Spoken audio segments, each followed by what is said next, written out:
back, friends. My name is Michael Yates. This is Ridgeview's podcast, where we try to cover everything hope, healing, and recovery related. There's never an opportunity quite like this one to begin a podcast with some new accoutrement. I hope that's such a word. I don't know. I've never even heard it. So, one of the things I love about this podcast is when we can invite guests from partner agencies out in the community. And my guest today, Nathan Wray. Good to be here. Roane County Anti-Drug Coalition, who brought a couple of cool little gifts. I did. I brought you guys some gifts because you guys do so much for us. And so I thought I'd just bring a little bit of our swag and hook you up. Well, I'm loving this. I guess my mother would be shamed and embarrassed if I tried to do the entire thing with these on. So, but thank you so much. Absolutely. Gifts are important. Presents are important, and you are a gift to this podcast. Oh, well, thank you. Thank you. So, Nathan, I don't know what it was. Maybe I have this COVID brain where time sort of gets stretched and warped, so I don't remember exactly when it was, but you had come to our Roane County clinic to talk with Ann Pirtle and me about social media. And the impact on youth, the developing brain, that kind of stuff. Yeah. But I knew then, I like this dude. I like this guy. We need to get closer to him and know him more. So having you here is a treat for me. Well, it's a treat for me because I had the same feeling about you. I thought, I really like this guy, and I want to get to know him better. So being here is a treat for me. All right. Well, good.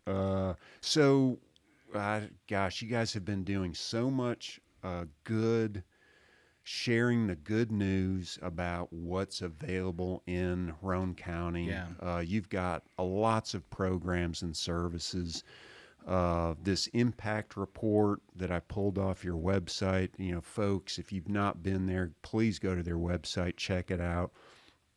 Also follow them on Facebook. I'll put the links in this section so that folks will be able to follow it. Tell me about what's going on this summer. I know you guys have a lot of activities trying to reach youth. Yeah. One of the biggest things that we're doing for the youth right now is we're doing kind of like this prevention pool night, and so. We're gathering up the community, gathering the kids in the community. We've been to the Rockwood community pool already, and Ann Pirtle was there as well. Did she show you her half gainer off the diving board by chance? She did not, but I do want to know if she was in on pushing Nathan into the pool. I'd like to find that out. Wow. And I'll get to the bottom of that soon. But we've already been to the Rockwood pool, and we're getting ready to do the Kingston pool on Tuesday. And so this is a really great time to bring kids in and do a really quick prevention message. And we talk about vaping, we talk about opioids, we talk about underage drinking, we talk about all of those things with kids. And so when we have these events like this, we'll take this opportunity to share that message with them so that they understand that, hey, if I'm involved in any of this and I need to get out of it, or I want out of it, then these people will listen. And it's always a message of we're here to help, not here to preach and look down on you. Yeah. We're here to help. And so, and sometimes a lot of kids will come up to us and say, well, how do I respond?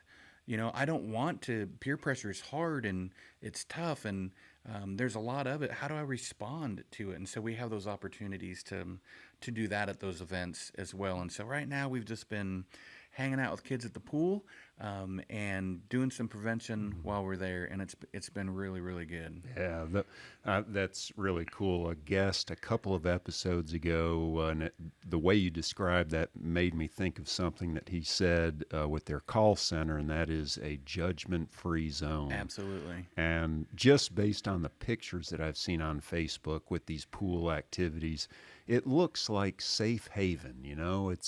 It's sanctuary. It's an opportunity to engage and connect with youth in a non-judgment zone, but get them some information that can help them make a wise decision now, while they still can. Yeah, we're doing a lot of we're it kind of feels like catch up a little bit because we couldn't be in schools during Right, COVID. right. And so it's kind of interesting to see the kids that we knew in the schools, and now they're like working at Zaxby's and working, and you're like, oh my, how'd you get so old, and it's only been a year. But so we're kind of playing catch up, and one of the things we're doing with that is at these events is we're talking about the dangers of vaping.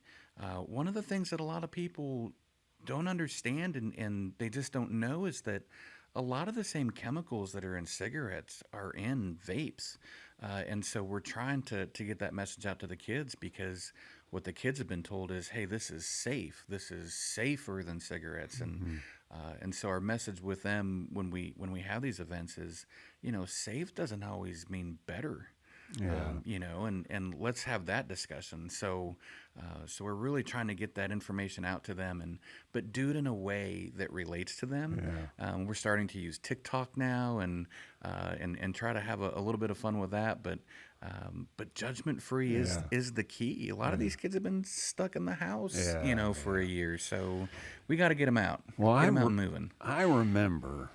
I mean, time will be marked like, pre-pandemic, post-pandemic. Yeah. But I remember pre-pandemic, vaping was a pretty commonly talked about health issue for youth. Then the pandemic hit, and it's like, everyone quit talking about vaping and its health implications. But it's time to bring it back up, because I'm not a doctor, and I didn't sleep at a Holiday Inn Right, Select right. last night. But, if COVID-19 is in part a respiratory issue, and vaping is obviously engages the respiratory system, I can only imagine it's an important topic to bring back up now. Yeah, absolutely. And I am not a doctor either, and I can't even get into knowing the respiratory system. But what I do know, and where the position that I come from is, I was a teen smoker.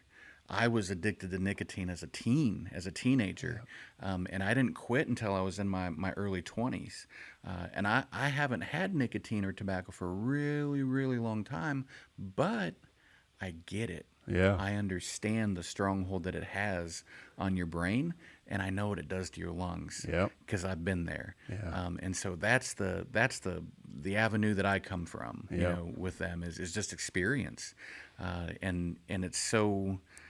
You look back on it and you think, man, I wish I would have never done that, but I have that experience for a reason, and it's to help share the message of the dangers of addiction. Yeah. Well, as a growing up in East Tennessee as a good beard and bulldog, a pouch of Red Man, Levi Garrett, or my Skull brother was never far away. So you're right. Yeah. I remember how difficult it was to actually put that stuff on the shelf. Yeah. So, it's having a voice of lived experience can be really important in connecting with the youth. It really can. Yeah.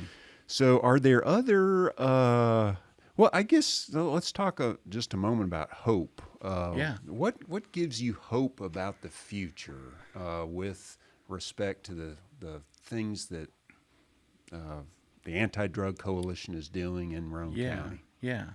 Well, whenever I talk about hope, the first thing I have to do is that my hope, my personal hope, comes from Jesus Christ. That's where my personal hope comes from. And but hope for the future, as far as the coalition goes, we're really excited because we get to go back into schools this year, and we have had a lot of time to plan and discuss and look at what works and what doesn't work necessarily. And so we've when I say we, me and Ashley have sat down and have really structured out a plan for the school year of what our clubs are going to look like. We do a positive peer pressure club in the schools for the middle schools and some of the high schools.